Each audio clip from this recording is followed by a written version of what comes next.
Hello everyone, my name is Keeley and welcome to my channel. Let's talk about all the books that I read in the month of May. So some monthly stats, I read 13 books this month, resulting in 4,856 pages, which is one of my best months this year so far. As far as ratings go, I had 1 1-star, 4 2-star, 4 3-star, 0 4-star, 3 5-star, and 1 that I did not rate. So this year I've actually read a lot from my library, which is really great, but I also have a ton of physical books that I own that I haven't read.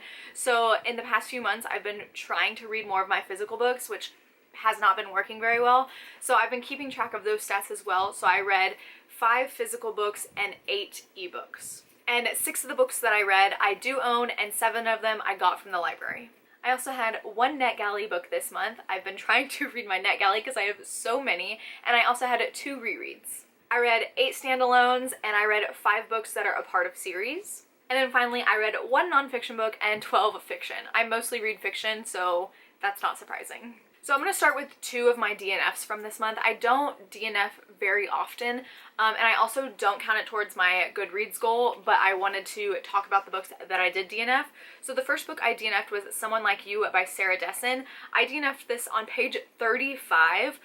This is one of Sarah Dessen's first book. This is actually her second book, and I'm currently reading her books in publication order, and the main character was just so annoying. I really didn't want to read about these 2 girls that I don't even know. They were just really annoying. The mom was really annoying. I think in this book the mom was supposed to be a psychologist, but she treated her daughter so badly and didn't listen to her feelings, so that just didn't make sense to me. So I put that one down. And the last book I DNF'd I was very sad about, but that is Project Hail Mary by Andy Weir. I DNF'd this one at 33%. I was very sad about this one because I've heard nothing but great things. Unfortunately for me, I did not understand anything that was going on. I felt so dumb reading this book, and I've heard that it's accessible to people who aren't sciencey, so maybe I'm just like extremely dumb when it comes to science, but unfortunately I had to put this one down. Alright, so now we're gonna get into the books that I did complete this month. I'm gonna go in the order I read them. I thought about doing it from lowest rated to highest rated, so let me know which order you prefer, if you prefer to know how I read them, or just from lowest to highest and end with like the best book. Let me know, but as of right now we're gonna go in the order I read them. So the first book that I read was Play and Child Development, which I did not give a rating to. I read this for my grad class, so I don't have anything to say about it. The next book I read was The Dire King by William Ritter. This is the 4th and final book in the Jacoby series. I loved this series a lot, but unfortunately I think The Dire King was actually my least favorite. Basically in this series we follow a detective named Jacoby and his assistant named Abigail. Now Jacoby is a very eccentric man. We are also in the 1800s, and he stands out a lot because he claims that he can see these monsters or auras or different spirits and things like that. So he is a supernatural detective, and he hunts down all these creatures in the city that are wreaking havoc. Now Abigail recently came over from England, I believe, and she is looking for a job, and she stumbles upon Jacoby and she becomes his assistant. So each book follows different cases that they get up to and shenanigans. I just love the character of Jacoby. I think he is such a brilliant man. He is so strange and weird, but he's also so incredibly open-minded and just loving to everyone he meets. Even though he's never gonna show you any emotion, you can tell he's very loving. And Abigail is also a very intelligent character. She's one of those that, like I said, it's in the 1800s, so she does things that women probably would not have done at that time.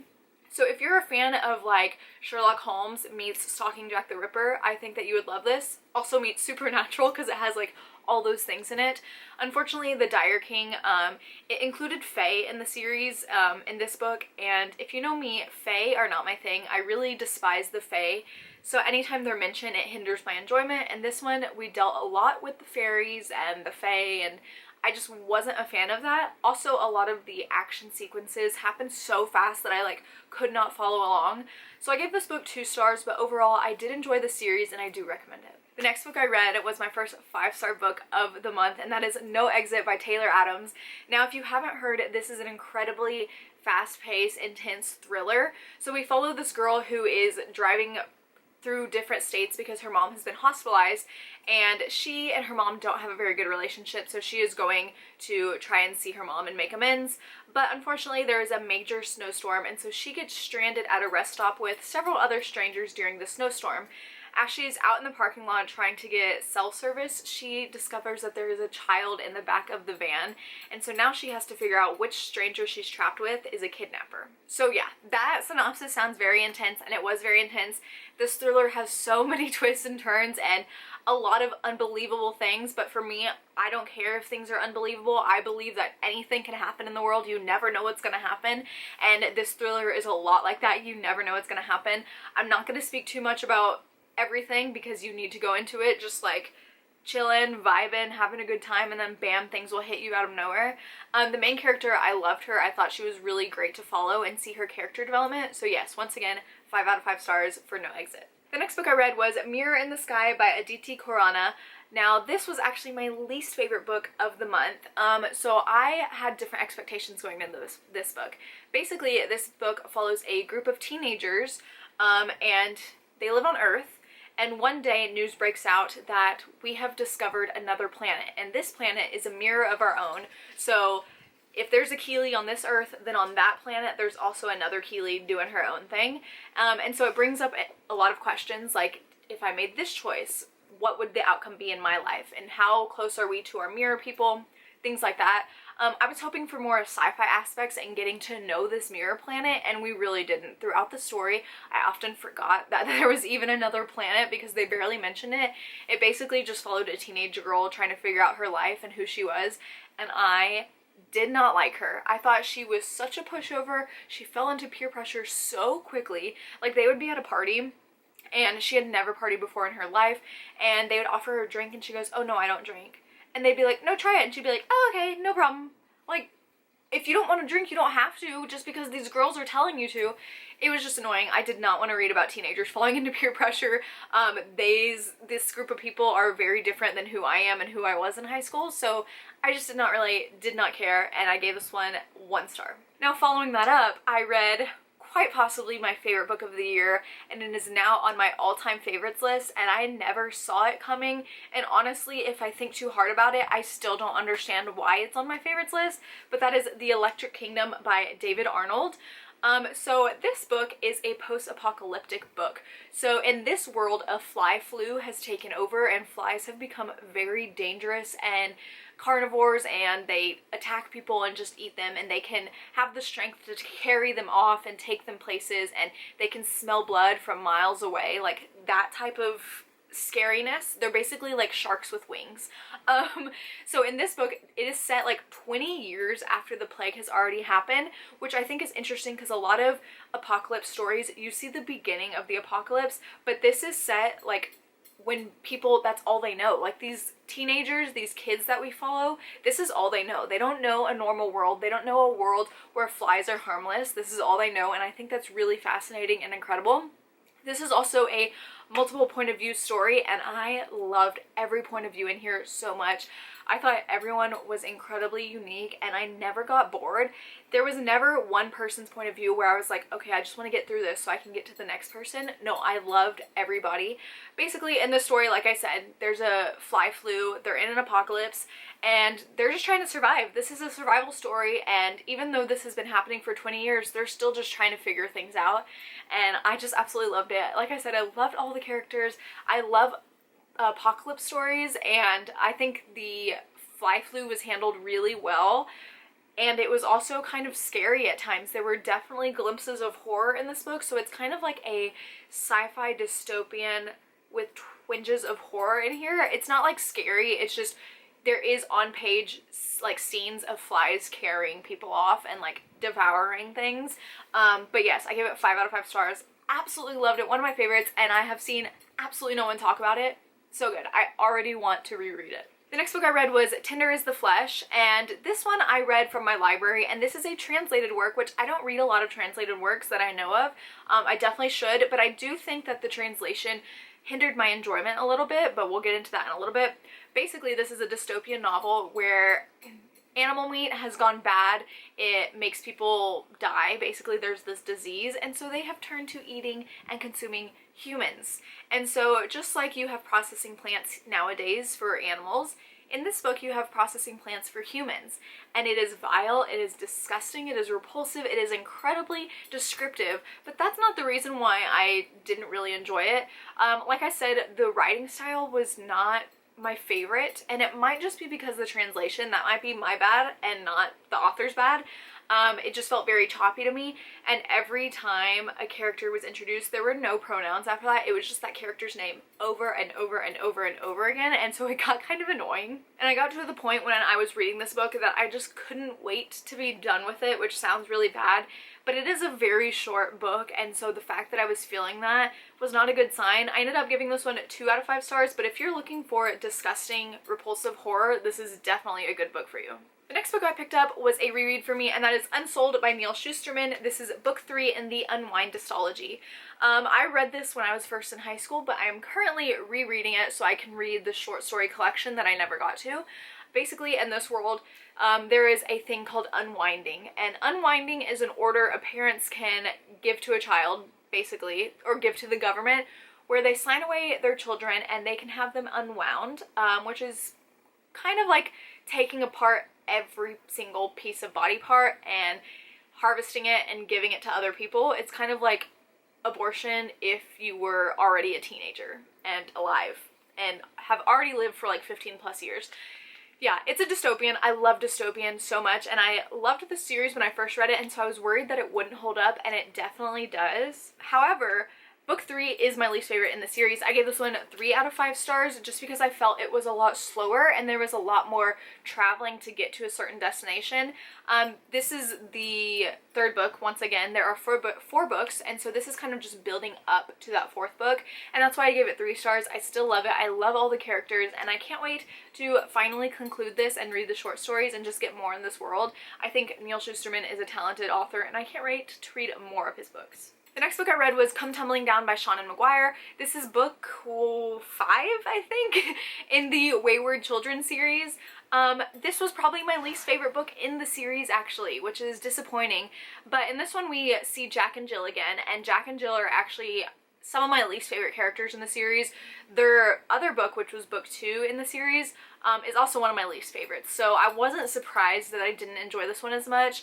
If you don't know, the Wayward Children series follows these kids who have gone through doors and portals into other worlds, and when they come back, they're very different. So they all go to this boarding school and hope that one day they can find their door again to get to the world that they truly belong. This one, once again, I said we follow Jack and Jill, and so we go back to the moors. I don't like reading about the moors. I don't know why it is. I just don't understand why I don't like them. I would think that I would like them because it has vampires, and vampires, clearly, that's my name, Vampirekeeley. But unfortunately, no, and I just hate Jack and Jill. I think they are very terrible people, and so I don't care about them or what happens to them. So unfortunately, I gave this one 2 out of 5 stars, but that's just how it goes in this series. There are so many books. Some of them I absolutely love, some of them are mediocre, and then some of them I just won't ever read again, and in this case, I'm not going to read this one again. The next book I read was Sal and Gabby Break the Universe by Carlos Hernandez, and I gave this one 3 out of 5 stars. I am currently also working my way through all of the Rick Riordan Presents books, and so this is the book that I needed to read this month. This follows a boy named Sal, and he loves magic. He tells everyone he's a magician. He likes to do little magic tricks, and he is new at this school that is like a really intelligent school. Like, everyone at the school is really gifted, but there's a secret to Sal. He can see into other universes. He can literally tear fabric, the universe fabric, if that's what it's called, and see into other universes and pull things from that universe into ours. And then when he does this one day, there is a very smart class president named Gabby who is very suspicious of him and doesn't understand how he keeps getting out of trouble, how he keeps making things appear out of nowhere, and so they kind of team up and become friends, and chaos ensues. This is not one of my favorite like Rick Riordan Presents books. I thought this was going to be full of mythology like most of these books under this publisher are, but I don't know if there was any mythology in this unless the second book is going to tell me more. It's more of a sci-fi, but it's very, very light sci-fi because we barely see or understand the different universes or how they work or how Sal is able to do this. Like, that was never answered, how Sal was able to see other universes. I am still so confused about that, and I don't understand, and maybe book 2 will explain it more, but as of this one, I just have so many questions and there were just not enough answers. So unfortunately, I give this one 2 out of 5 stars. This next book was a reread for me, and I have a very unpopular opinion, and that is Queen of Shadows by Sarah J Maas. Like I said, I have read this one before. I've been rereading all of the Throne of Glass books because after this book, I haven't read them. So I was rereading up until this book so I can finally continue, and everything else will be completely new information to me. If you don't know, this is a very popular series. It follows Selena Sardathian, who is an assassin. That's pretty much all you need to know because it changes. This book has nothing to do with Assassin Selena, let me tell you. But I gave this one 3.5 stars, and it took me so long to read this one. I actually picked it up a few months ago, then put it down because I hated it. I really disliked it. And I think it's because, actually I know it's because there's a lot of Fae. Once again, I hate Fae. Rowan is in this book, and I hate Rowan. He is introduced in book 3, and I've just never liked him. I've never cared for him.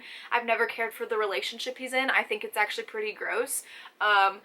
If you want to know why, ask me, and I will tell you why I think it's gross. But I don't like him. I don't like how Aedion and him interacted. I also don't like Aelin. I really don't, and I don't know why. But I love Kale, and he's just not in here enough, and he gets treated so bad. But yes, 3.5 stars, and I gave it that extra half star because the end, like, action scene is incredible. Sarah J Maas does an incredible job with action scenes, and I can't fault her for that. Her writing's incredible. I just don't like the characters, and I hate Fae, and I know that's a fault of my own. That's not the book's fault at all. It's just a personal preference, so yes, Queen of Shadows.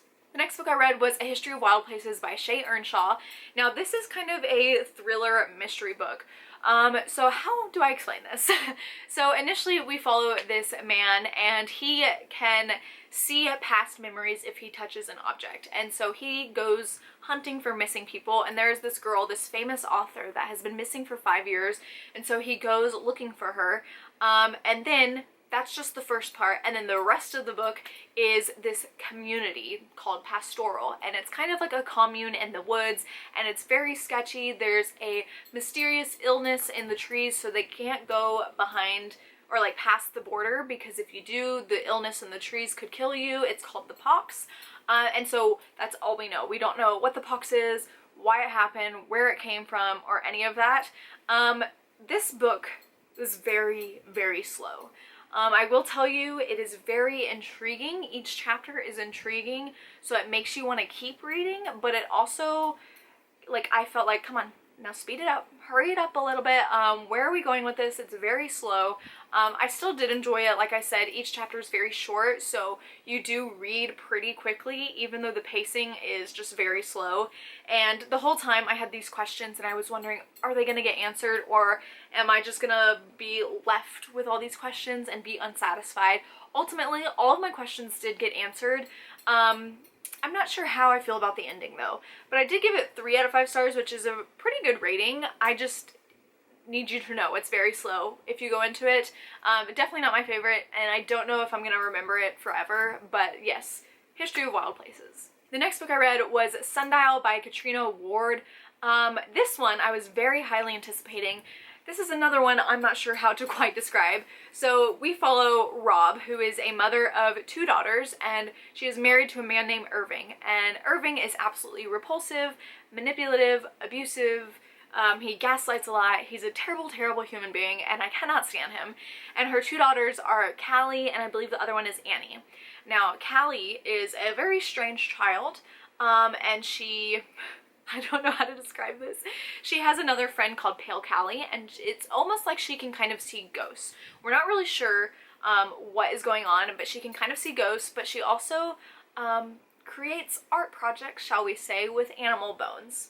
So there's that.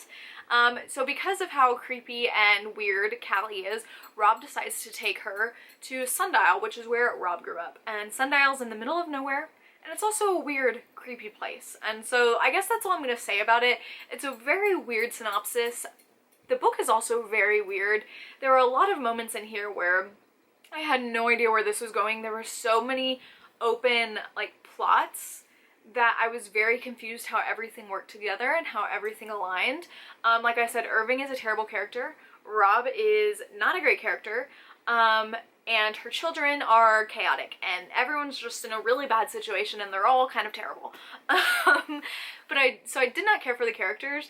There were also some flashback scenes in here of Rob's childhood in Sundial, and initially I did not care about those flashback scenes at all. Every time I would read them, I'd be like, I just want to know what's going on now with Callie. Like, why is she like this? What has she done? Like, is she okay? And every time we would get those, then it would be like a flashback chapter. And then as we were going on, I only cared about the flashback chapters and not the now chapters. There was never a moment where I cared about both at the same time. It was very chaotic and confusing, as you can tell from how I'm explaining it. But I did give it 3 out of 5 stars because I just feel kind of mediocre about it. I think the ending was pretty satisfying. I did like how it ended, and I love how it explained everything because, like I said, I was kind of confused where everything was going to line up, but it did explain everything, and I feel pretty satisfied with that. So yes, 3 out of 5 stars for Sundial. And the last book I read, I ended the month on a really good book, and that is Xoxo by Xoxo. In this story, we follow a girl named Jenny who lives in LA, and her dad and her uncle have a karaoke bar, a Korean karaoke bar, because they are Korean. And so she goes and helps at this karaoke bar, and there is this boy about her age that is in there, and she has to actually go and kick him out because his time's over. And so she meets this boy, and then they have a fun little night together, and that's that. She's like, okay, that's cool, like, maybe I'll talk to him again one day, who knows. A few months later, come to find out, she is going to move to Korea and go to school there for a few months. And when she goes to school in Korea, lo and behold, this boy from karaoke night is a student at that school. Not only that, he is a K-pop idol and one of the most famous in the world. I loved it so much. If you didn't know, I lived in Korea for almost a year, like last year, and this book just gave me so many good vibes and feelings and good memories, and a lot of the things they were doing I had done. Like, I could picture it perfectly, and it just filled my heart with so much joy because I remembered my time in Korea because of this book. I also really love the characters. I love seeing into the Korean school because I was a teacher there, so I know like how the school works, and it's a really fun time. And I don't know how other people would enjoy it. I know my friends also really like it, but they're also really into K-pop. But for me, as someone who has lived in Korea and it likes K-pop, it was such a feel-good book, and I loved the characters. I loved how everything was resolved, and it was like my heart in a book, you know? But yes, I gave Xoxo 5 out of 5 stars. Okay, my throat is tired. I haven't filmed a video in a very long time, and I've been talking for over 25 minutes. But that is it for this video. Let me know if you've read any of these books and what you thought of them, and let me know your favorite book that you read in the month of May. But that is it for this video. My Twitter is linked down below. My Pango books will also be linked down below because I am selling books on there. My Instagram is linked down below. I am vampirekeeley on pretty much everything, so go follow me. If you have made it this far in the video, go ahead and leave a fairy emoji because this is my first video on this channel, and I have already told you my shameful secret of hating fairies. But yes, if you made it this far in the video, leave a fairy emoji down below, please. But that is it. I hope to see you next time. Thank you so much for watching. Bye!